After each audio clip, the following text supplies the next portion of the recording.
What's going on, guys? Got some bad news.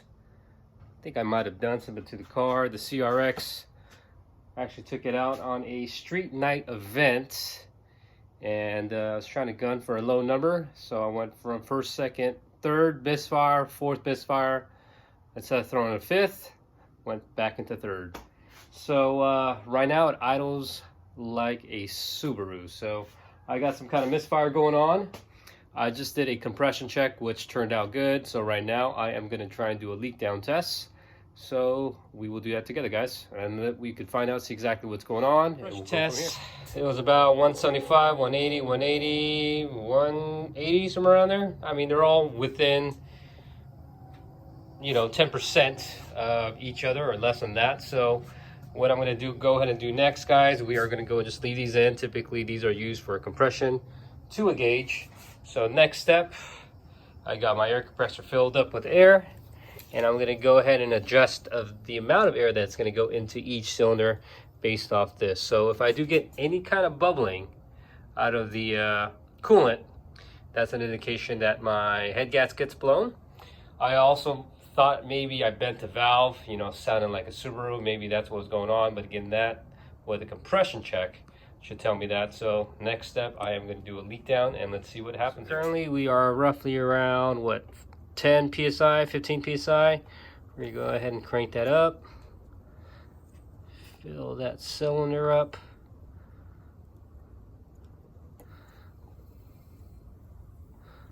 To about 100. We go to 100. No, I won't go 200. So that's about 90 psi. No bubbles yet. Oh. So that's good for one. Let's go ahead and do 4. All right, so did all 4 cylinders. Again, you got to turn that up to TDC, clock it, add some air to the cylinders. So far, there was no bubbles out of that. Tells me the head gasket's good. So next thing is I'm going to go ahead and pull the valve cover off, take a look at the valve lash, go from there. All right, guys, so just made sure and double checked everything here. Again, leak down pass, that was good. Compression, which was good. Double check timing, make sure all the marks were all okay. Everything all still seems to be squared here. So next step is I am going to go and pull the valve cover off, check the valve lash. Again, it sounds like a Subaru, so I'm sure everybody knows what Subaru sounds like. So let's go and pull this off, guys, together, and we'll put it on time lapse. We'll check the valve lash and go from there.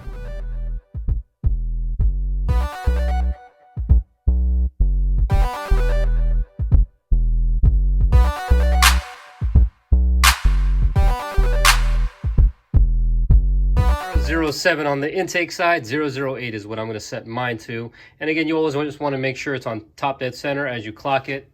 It's 1, 3, 4, then 2. So, okay, so the adjustments have been done. Again, the intake side is 007, 008 on the exhaust, as of how I have my setup at.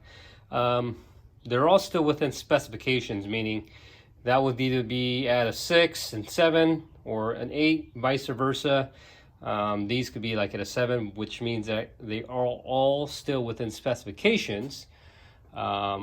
But hopefully some of these adjustments will kind of help out with that. Next thing I am going to go ahead and do is double check the map sensor, and also the injectors. But I'm going to fire it up, at least so we kind of get to listen to it. At least you guys know what I'm hearing, if it's still continuing doing it. And if it's good, then we are good. All back together here. Let's fire this thing up. Hopefully it fires up. Only reason being I say that because I was doing some testing on everything. Cycle the key a couple times here.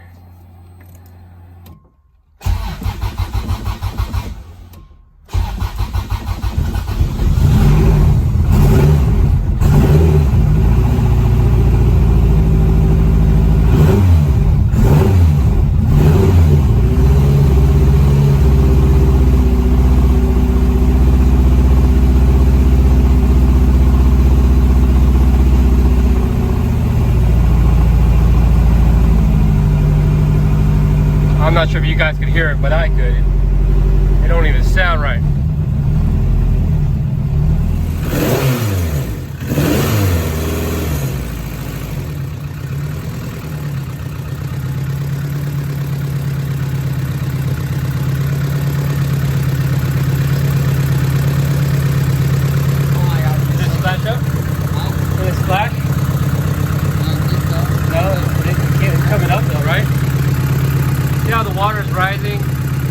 I mean, it should technically do that, but not at a cold start. Yeah, it's still cold. And let's kind of, yeah, I am gonna go with the head gasket. See how it just bubbled there?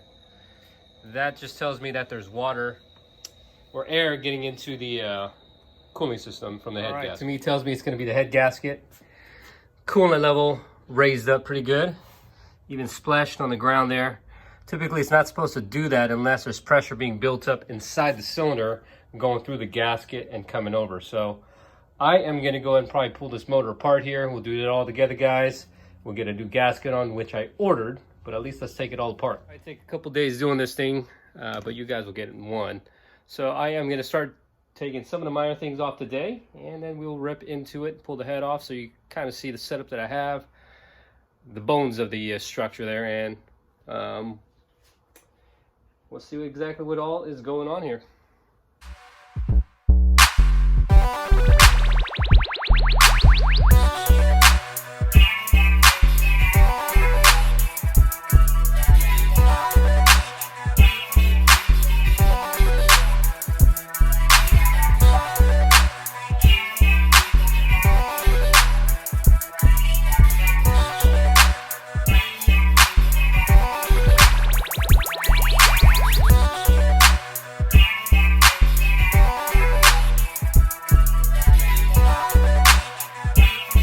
Got this far here, got the manifold off the head, off the turbo.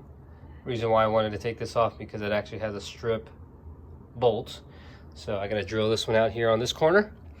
14 millimeters is what it is. Yeah, I got the 14 millimeters is what it is, so we are going to go ahead and continue pulling these off. They are coming out pretty easily. Well, can't say easily, I already cracked them loose. So I do need to buy a half 14 millimeter just so I can torque it down properly. But let me get this off here and then we'll pull the head off. Got the head off finally. All right, so kind of see where the gasket, I would say somewhat failed. You kind of see about right here and here. And in the pistons, kind of see a little bit of discoloration and also cleanliness of cylinder 3 particularly. I mean, that's possibly where the water started coming in. Steam, again, is a way to clean a lot of dirt and corrosion. So take a look at the gasket underneath. Yeah, you kind of see it going here, down in the centers where my thumb is. Got some discoloration there, so I am going to redeem it as a head gasket. That is the failure to this.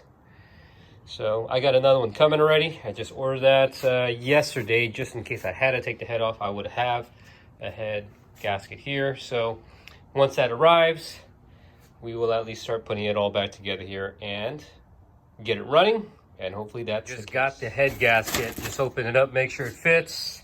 It is good. So we're going to go and move forward here.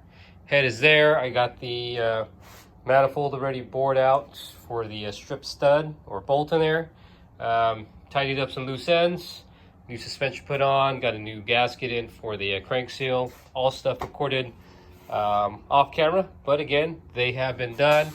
So let's move forward. So I just cleaned both surfaces, the block and the head. Make sure there's no oil residue of any sort.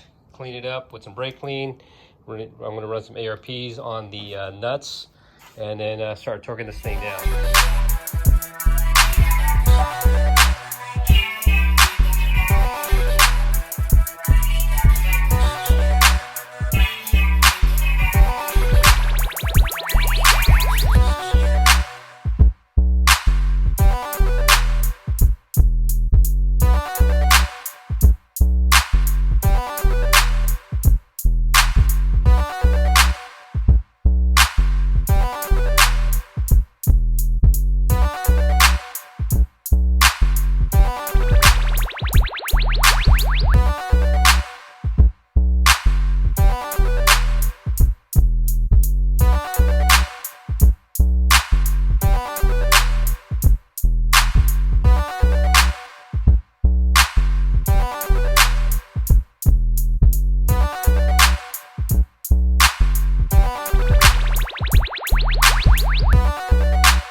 Alright guys, so this is as far as I am going to get here on the car.